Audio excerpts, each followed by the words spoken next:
Nick Rockefeller, okay, who was one of the Rockefeller family. And he, when I was running for governor in Nevada, he came to me, introduced himself to me through an attorney, and we became friends. We started talking about things, and I learned an awful lot from Mr. Rockefeller.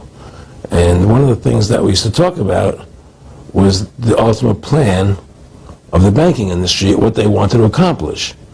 And the goals of the banking industry, not just the Federal Reserve System, but the private banks in Germany and England, all over Italy, all over the world, they all work together. They're all central banks, and they're all part of the Communist Manifesto. You know, central banking is one of the major planks of the Communist Manifesto. We talk about America being a capitalistic country, but yet at the same time we have a central bank that plans everything for us, right? And the graduated income tax is another plank of the Communist Manifesto, right? So right there you have two major planks of the Communist Manifesto that have been brought in because of the Federal Reserve System, okay? So the ultimate goal that these people have in mind is the goal to create a one-world government run by the banking industry, run by the bankers, and they're doing it in sections. The European currency, the euro, and the European Constitution is one part of it. Now they're trying to do it in America with the North American Union, right? And then the whole agenda is to create a one-world government where everybody has an RFID chip implanted in them. All money is to be in those chips, right? There'll be no more cash. And this is getting me straight from Rockefeller himself. This is what they want to accomplish. And all money will be in your chips. And so instead of having cash, anytime you have money in your chip, they can take out whatever they want to take out whenever they want to. If they say you owe us this much money in taxes, they just deduct it out of your chip digitally. Total control. Total control. And if you're like me or you, and you're protesting what they're doing, they can just turn off your chip. And you have nothing. You can't buy food.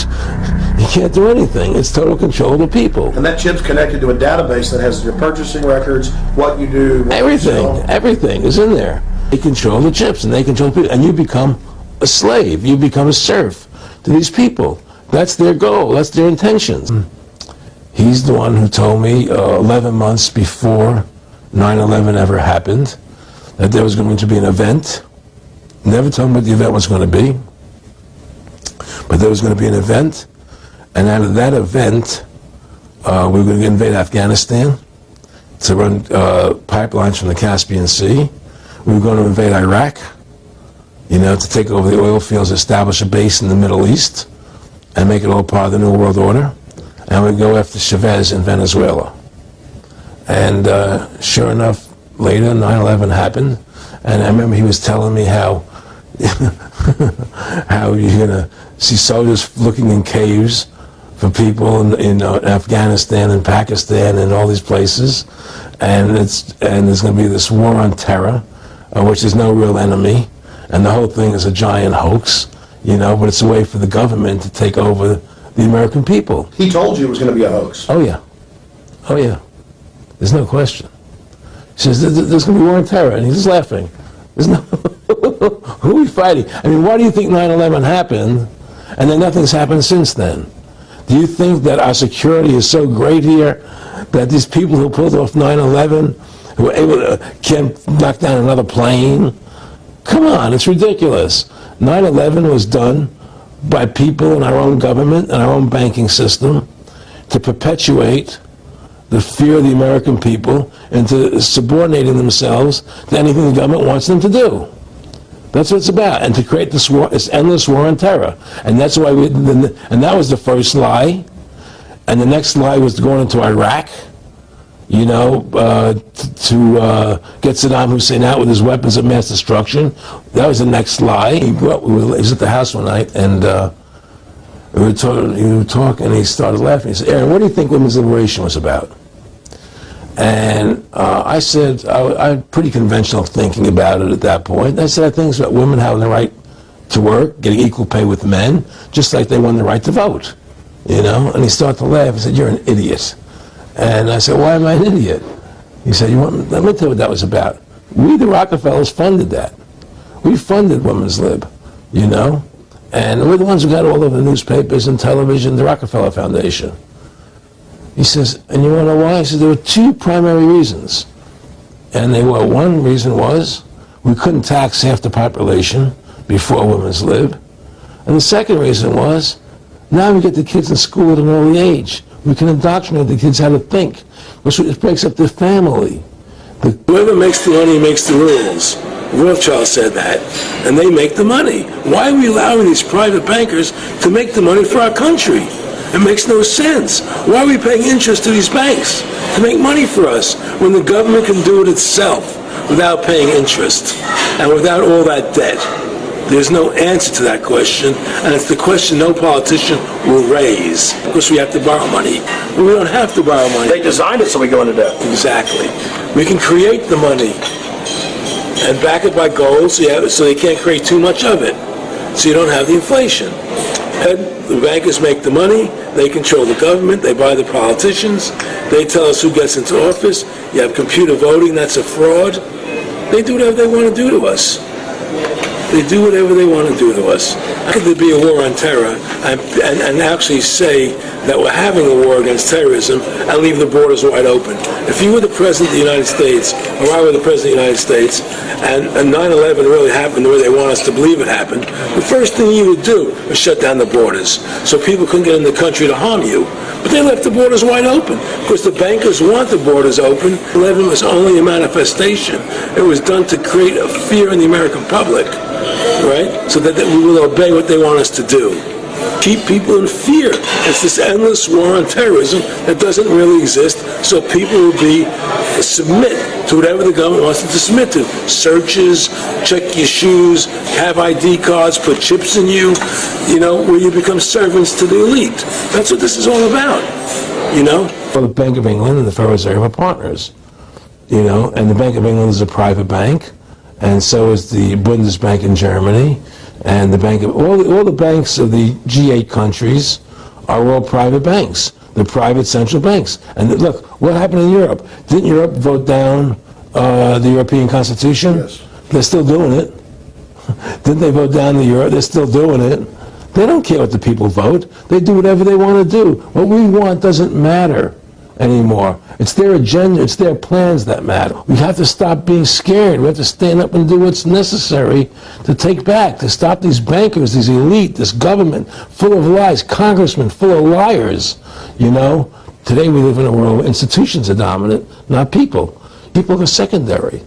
It's all about corporations and institutions. In a democracy, 51% of the people control 49% of the people. If you're part of the 49%, you're not free.